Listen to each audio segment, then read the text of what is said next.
Και έχουμε Τζάμπολ, Μέλη Παπαγιάννης, το έχουμε δει αυτό το έργο. Yo, quick update, isang magandang laban ang pinakita ng Greece at Italy sa friendly game para sa preparation for FIBA World Cup 2023. Walang nakaharap na Giannis Antetokounmpo dahil sa iniindang injury at kasalukuyang sumasailalim sa knee injury kaya't wala pang kasiguraduhan kung makakasama sa World Cup ang The Greek Freak. Isa-isa nang nag-aatrasan ang mga NBA player sa kanilang mga bansa. Isang close fight ang pinakita ng dalawang Europe team. Ο Γκαβόπουλος, Παπα-Νικολάου, 45 μοίρες, είναι μέσα! Αλλά θα είχαμε Tinalo din ng Italy ang Serbia sa close fight at tinambakan ang China sa friendly game. Let's push it up for three.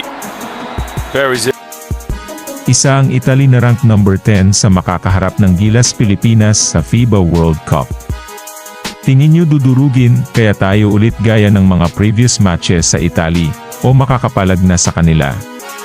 Ano sa tingin nyo? On that ball, big time duck, throws it down with no Good luck Gilas. for Gyakchan. Good luck Pilipinas.